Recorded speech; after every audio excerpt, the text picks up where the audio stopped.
Hi, I'm Danny. And I'm Si. Welcome to Business in a Brew, a podcast dedicated to all things business with the occasional cover.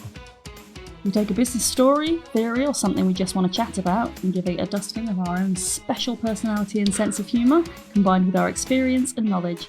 We're both business graduates and have run our own businesses for many years. We can't wait for you to listen.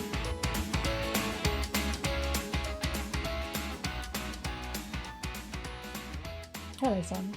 Danny? Today we are joined by the amazing Dawni Baxter from Beyond the Door. Hiya. I'm very excited. Yes, hello. Dawn, for those who don't know, probably because we haven't told them, is our amazing producer on our podcast alongside her team. Aww. So this is the first time we're allowing her to speak out loud and not internalise her She's thoughts. always got stuff to say as She well. has always got stuff to say. She's the one that's not often giggling in the background. Like, for God's sake, I stop have making those faces. I've secretly featured multiple times in some last episodes. Yeah, if you ever hear a tiny little in the background, that's me getting far too involved in the episode, enjoying it too much and forgetting where we are and what we're doing. I think that's a pretty good accolade. That's what we get to though as well, isn't it? There's three of us all done. And Lewis we'll as just well, go of on. course. Yeah. Well, Lewis loves it, yeah. Right, what are we talking about today? Well, right, we're going to go into impostor syndrome. Boom, boom, boom, boom. That was a great opportunity to use the soundboard for the first time, and we did not. But anyway. I suspect this is going to bring out some stuff between the three of us, actually. Probably. Yeah. I'm first going to start about what it is. Yeah. For those who don't know, Dawn and I are very familiar with imposter syndrome. Yeah. It's quite an uncomfortable one when you realise that you are actually an imposter, or that you think you are. No, the whole point is you're not an imposter. You're not. I haven't rehearsed that part. Yeah, so the definition is a persistent inability to believe that one's success is deserved or has been legitimately achieved as a result of one's own effort or skill. Okay. Yeah, okay. And to explain it further, it's a psychological phenomenon where individuals doubt their accomplishments and have a persistent fear of being exposed as a fraud in spite of their proven success or competence. And it affects people across all professions and walks of life. It's particularly prevalent amongst high achievers and those in competitive or high-pressure environments. Well, that's all of us because we're business owners. Yeah. Does that kind of ring any truth with you? Oh, God, yeah. It's like the mental form of body dysmorphia. Oh. Like you see yourself as this crap person who can't do what, it's just all lies. I can't do it. I'm no good at it. I'm not good enough. My favourite sentence, that is, isn't it? I like the persistent belief that you're going to be found out as a fraud. I mean, that is that's terrifying as a phenomenon in your own head. That your brain a lot can of do adrenaline with that fight or flight response on constantly. Yeah, terrified that someone's going to chase you down the street, going imposter, imposter. It's the lack of self-belief that it isn't a fluke. Mm-hmm. You know, like, I got through another year. Mm-hmm. That was lucky. Yeah. Rather I than use the word, I've been really lucky. No, I haven't. Actually, no, I've that's worked skill. really hard. Yeah, that's skill and hard work and dedication and growth. But no. That was a close one. Yeah. Can't take any praise for that. Yeah. Can't take praise, lives off praise, Weird, must have praise weird at all conundrum. times, but cannot actually absorb praise. No, it doesn't mean anything. I just need it. But it's really weird because it's really easy to see in other people, but it's a lot harder to see in yourself unless you are quite self-aware. Unless you're self-aware. Because you just think you're the only person that's like that. You're like, Dawn says this about herself, but she's actually amazing, whereas me, I'm actually crap. Yeah, all those high performers around me, they don't appear to have it. So why is it just me? Yeah. But it's been categorized into 5 different types. I did not know that. I was not aware of that. Yes. And there's a brilliant resource called the Imposter Syndrome Institute. The world's #1 source of imposter syndrome solutions. ISIS. It spells ISIS. No, that's not great. And also, if you go there, does anybody believe in what they're doing? Is it Don't come and see me. Go and see her over there. I know, I'm it useless. looks like I work here. I know, I'm just thinking, how dare we call ourselves an institute? Oh dear. Oh dear. Right, so these types are the superhuman, the expert, the natural genius, and the soloist. That's only 4. That's 4. You can't count. Oh, sorry, perfectionist, superhuman, expert, natural genius, and soloist. No, it is 5. It is 5. Okay. I started counting on the wrong one. Right. Oh, why am I here? Oh, I'm never going to make a success of this podcast. It's all right. You've got us now. We'll drag you along. Now, whilst distinct, they all involve feelings of fraudulence and self-doubt, despite demonstrable achievements. That's a really interesting way to put it. You're going to make us work out which one we are. Yeah, I am. Or you're going to self-diagnose. So no, not self-diagnose. The other one, diagnose. Yeah. Yes, going by the evidence. Right, so the perfectionist. This is from their website. This type is driven by an unrelenting need for perfection, often setting unrealistic goals and feeling inadequate if those goals are not met. They may fear making mistakes and constantly doubt their competence even when they've achieved success. I've got a feeling that I'm going to resonate with all of these. Yeah, I was just thinking, I definitely resonate with that, but you've not said 2 yet. I'm sure there's going to be bits, or we're going to be moving from one into the next, possibly. Yeah. We're just all-rounders. The superhuman, this type feels the need to do and be everything for everyone, viewing competence as an ability to juggle multiple roles and responsibilities. They often feel like an imposter if they can't manage everything perfectly, leading to burnout and self-doubt. Yeah. Wait. I do have that very badly. That's definitely you, yeah. The expert, they may feel that their knowledge is not deep enough or that they are not a true expert, even when they have specialised skills and experience. They may constantly seek to learn more and worry about being found out as a fraud. I don't necessarily know that's a bad thing, though. That might be me, actually. I haven't found one yet that I don't but feel like wanting to be better and wanting to learn, that's not a bad thing. No, but it's the motivation behind it. It's not You're a not case doing it for of good reasons. yeah, like I'm already Archimedes, but let's just go higher. It's a case of even though I've done everything that I've done and people around me have their minds blown all the time, it still must be not quite right. I have to keep learning before somebody figures out that actually I'm just a potato. Fair enough. Okay, go on then. What's the next one? The natural genius believes that success should come naturally without effort or hard work. They may feel like an imposter if they need to work hard, if they feel they're not naturally gifted enough. Oh, see, now that's the first one I've not resonated with. See, I do with that one a tiny bit. Okay. Like it should be, only because everyone else makes it look easy, so therefore it should be easy. Why is it not easy for me? Okay. But then when you actually speak to people, no one finds it easy. So that one's easy to disprove. Yeah. And then there's the soloist, who feel like they're an imposter in a team environment, struggling to share ideas or contribute effectively. They may feel like they're not skilled enough to work with others or that their contributions are not valued. So I can get that. I remember being like that once until I knew more than I... That must be a lack of confidence, probably, in that environment. I think so. And being surrounded by experts or people who'd already been in a sector for a long time. I was like, the upstart. I was like, who I can't be possibly like these people. So I do remember having not the last 2. No. The first 3 ringing bells. Yeah, I think I would be a combination of the first 3. Interesting. Can you remind me of the name of the first 3 so I can concatenate it into some mystical creature? I can, yes. Perfectionist, superhuman, expert. There you go. The perfect superhuman expert. Yeah. That's us. Yeah. That's your new tagline. We're perfect superhuman experts. We think. Okay. Not really. Could you tell us again? So understanding these, which you are getting to understand them, these types can help the individual to recognise their own patterns and develop strategies for overcoming the feelings of inadequacy. So like the negative thought patterns in their head. Correct. Yeah. So if you know that, you can identify it. That's a great start. So according to Action Mental Health, this is about how common imposter syndrome is. Following the 2020 pandemic, 47% of organisations noted a rise in employee imposter syndrome, with remote work presenting fewer opportunities to connect and celebrate success, exacerbating feelings of isolation and self-doubt. That's very interesting to read. Well, that as a solo business owner anyway, I can't say it had that impact on me because I was already on my own, so it wouldn't have had Yeah. that.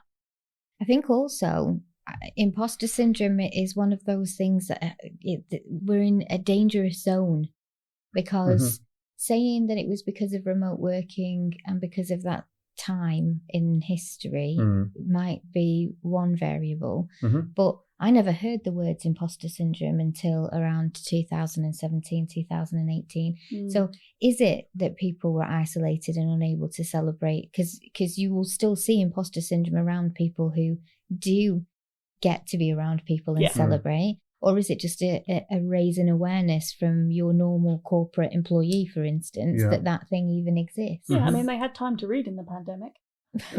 So they might have been reading a few articles about imposter syndrome. It's true, although that remote nature has continued. Maybe and that's as human beings, isolation. we love a bit of labelling, don't we? We do feel comfortable we when do. we pick up a label. We It do. makes us go, nothing if we're not defined. It's great. I've got imposter syndrome. It's fine. Now get this. This is kind of a little bit scary. Research has shown that younger people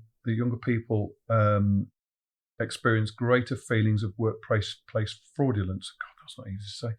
With 86% of 18 to 34-year-olds reporting they feeling they don't deserve their jobs. Oh, But to be fair, at that age, you don't deserve your job. You're learning. As in, that imposter syndrome is based in reality. You've only just started. You don't really know what you're doing. But if you put that up against our experience of being bombarded by experts who've literally just graduated, Yeah, and I suppose that's a little bit industry dependent, isn't it? Because you're not going to meet someone who's watched one TikTok on architecture and suddenly they're an architectural expert, whereas unregulated industries like digital marketing, it's very easy to go, well, I'm an expert, I know everything, I've watched 3 TikToks and a YouTube this week. Yeah, and that was interesting because earlier on today somebody had put out on Facebook about wanting a content creator, and we'd been tagged in it a couple of times, which was lovely, but as you went through the run of the people that had been tagged, if you clicked on the people who were recommended, and I always do, one of them was a menopause specialist, the other one worked for a charity, the other one was doing something with animals, and a lot of the people that had been tagged as this content creator, digital marketing specialist, they all had their own businesses, and they obviously had some understanding of baseline marketing from their own business perspective. And from their industry, quite specifically. But they were not multi-industry qualified expert people in that arena, and it's that same thing, isn't it? Anybody can say, or anybody can fulfill that one function for one other person, and then it's like, Sally does mine and she's really good, but that's not what Sally... But again, that must be the opposite, especially if you're self-promoting, the opposite of imposter syndrome. These people genuinely believe or are genuinely comfortable using the word expert about themselves. I don't like using that word, and I've been in marketing and branding for 16 years. It's taken me a long time to use it myself. I don't like using it. Yeah, I do use it now, but it took a long time and some therapy. I certainly would have had the balls at 22 to go, yes, I'm an expert in all things digital. Yes, I'm amazing. Everyone shop with me. Yeah, and actually I don't use the word I actually use we, because my company is experts in a certain field or a certain area. Yeah. It's not me. I've acquired my knowledge from the internal people. Yeah, and you said that the other day when the students had surpassed the master. As a collective. As a collective, we are the best. But if you was to take any one of us, I believe, out of the collective, you would have a different experience. I'm not saying that you wouldn't get a great experience, and I'm not saying that there isn't enough hive mind knowledge that we all aren't to some degree still experts in that arena. But what really makes us great is the fact that we are learning all of the time, and we learn from each other. And there are so many things that I first came to this company with, and now I'm not the person that you go to for that. Yeah. Because somebody else in the room is more qualified, quicker, better, or knows what they're doing. And that's not imposter syndrome. That is simply you understanding the team, understanding their skill sets, understanding where the expertise lies. That's not you going, I'm not good enough to do X, Y, and Z. No, in fact, I think it's quite a privilege on the occasions when I can be the dumbest person in the room. I'm happy with that. I think that's good leadership. Yeah. I think that's really a good skill to have. I want to be the one that looks like the imposter in the room, because that means I'm in the right room for leaning. Yeah. But also to ask the questions and actually get the answers from the people who do know. Right. Yeah. I mean, that's where I come from. I want to know the answers. I'm not going to make them up. I want to actually know. Yeah, you're not about fluff and bluster. You will actually find out an answer and want to understand it. But smart people aren't scared of smart people. But where's the line between not believing you're the smartest in the room and it being imposter syndrome? Does it become unhealthy at some point? I think it's incredibly debilitating if you believe in it. And I think one of the best things you can do with imposter syndrome is research it. Because you know from conversations that we've had, the most wonderful thing about imposter syndrome is that imposters don't have it. Yeah. So you can immediately discount yourself with a little bit of logic. I'm gonna come on to that in a little bit. It might have to go into a second. This rate, or go into a third and fourth. Second episode, yeah. Join us for a day live.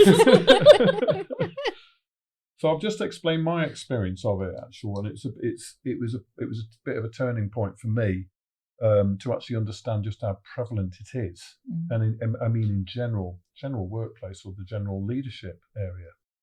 And it's when I went into the MBA program to learn how to be a better leader. That's what I wanted. I wanted to be able to understand how I fitted in and to get some academic underpinning to my experience. And I was struck by I think it was 26 people on my cohort, 26 senior leaders. And these were qualified professionals, law firms, banks, financial institutions, charities, large companies and corporations. I was the only person running their own business. And I really started to feel like I was in the wrong place when I first joined. And it was a weekend. The induction was a two-day job. And I arrived and there were all these incredible people high-powered around me. people in their suits. Yeah. I was intimidated by that at first, and it was more because I actually hadn't been in rooms networking with people of all abilities. But all of a sudden, here's a bunch of people who are all going for the same. You're literally comparing yourself to them Absolutely. because you're in exactly the same place, going to exactly the same destination. It became obvious, of course. There were those that were asking questions, challenging, debating immediately, and I don't tend to do that. I'm not the one that jumps in and makes my voice heard. You're a reflector. I sit back and work out what's going on around me, and actually, I kind of jump when I feel comfortable, And there was almost a feeling, I'm not too sure I should be here, really.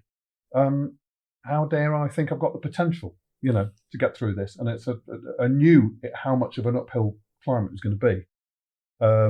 So I spoke to members of the cohort one by one, covertly, sneaky. Yes.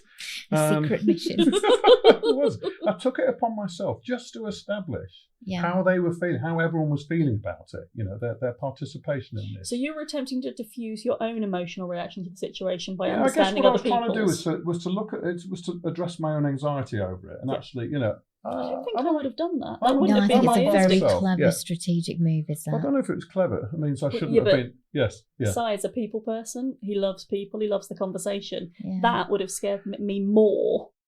I don't think I would have done it, actually. I think I would have just sat in a corner going... It's crazy from us, because if you think about it, really, if you was to meet us in a bar, you would think we were the most social creatures on the earth. 100%, yeah. And we are very social people. But in that setting, you are absolutely right. And the minute I've been disadvantaged by feeling I'm not good enough, I will retreat further, rather than you did something incredibly brave and amazing. What was that? Which was I acknowledge how I'm feeling, and I'm going to contextualise that with everyone else. I don't know many people who could do that. Yeah, just important to see where I was. So when we're scared, we'll come to you and you can go and ask people. But I honestly thought I was going to be caught out, because I'd had the interview in advance. All my qualifications were checked, and basically this, as far as I was concerned, where hard work was going to start. And I was convinced that one of the course leaders was going to identify me as a fraud. You shouldn't be here.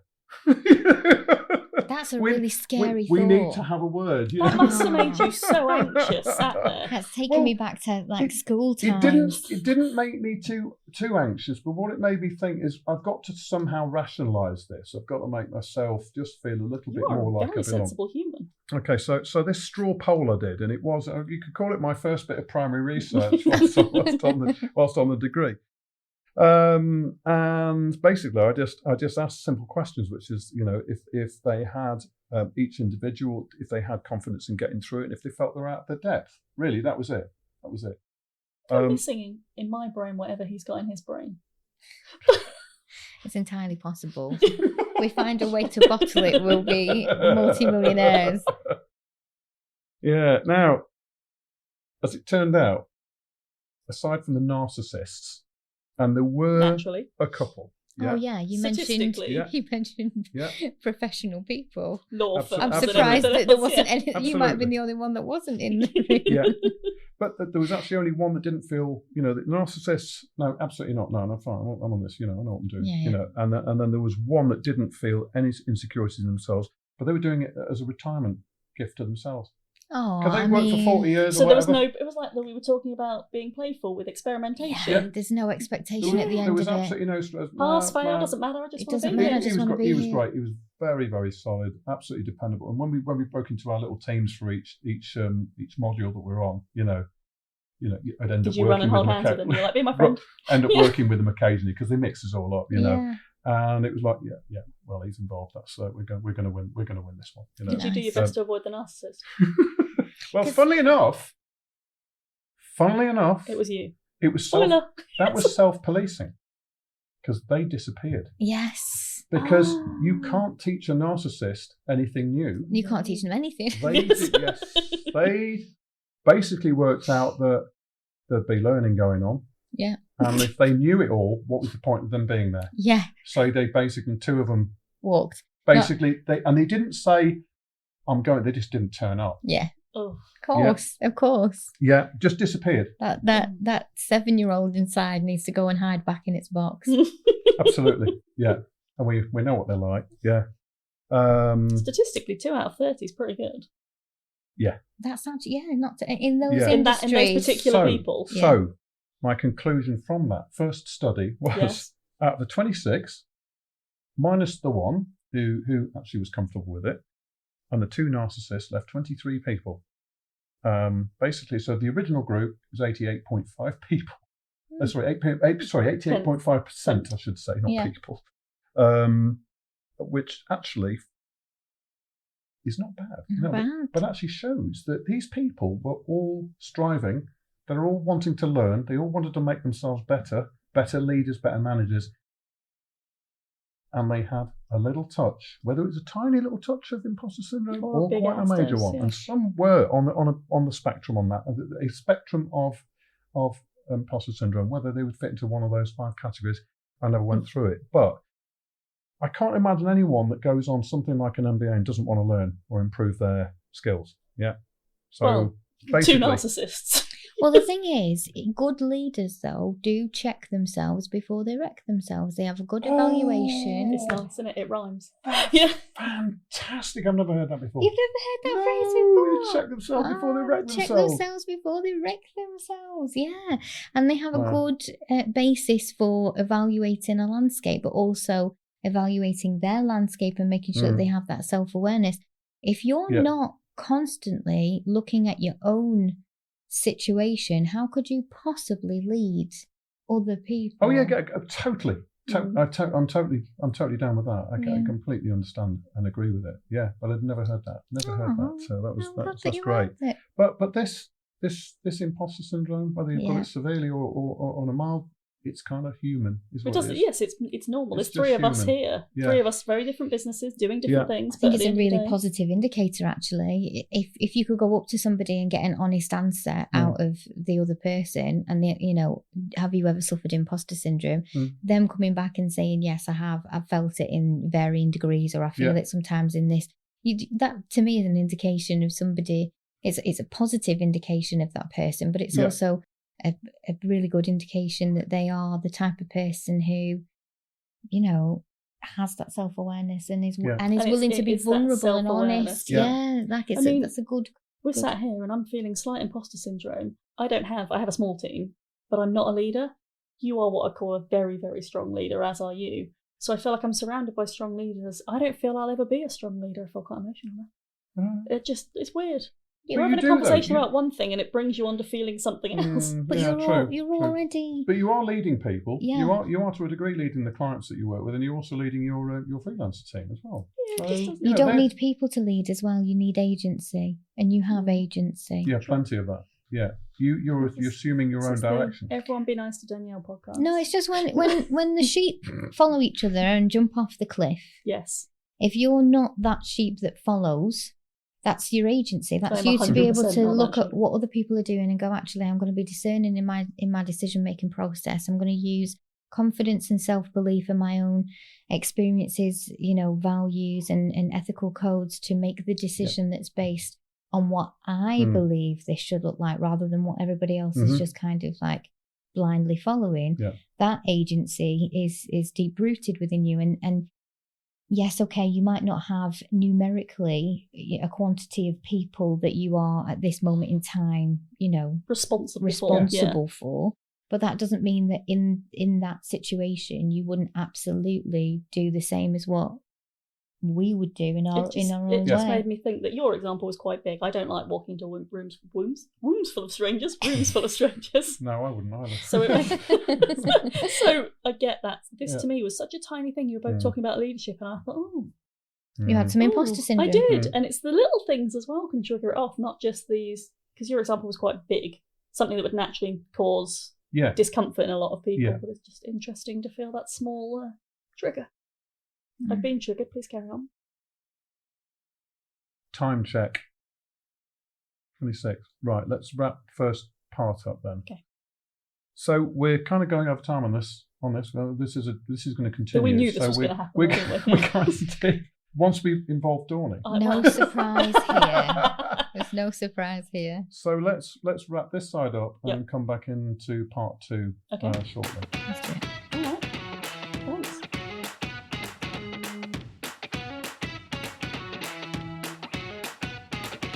Thanks for supporting us by downloading and listening to this episode. And a massive thank you also to Dawni, Emily, Nat and Lewis and the BTD Studios for all your expertise in bringing our podcasting dream to reality. We'd love it if you commented on this episode, as we'd really like to know what you think and what you might like us to cover in future episodes. And we'll see you on the next one.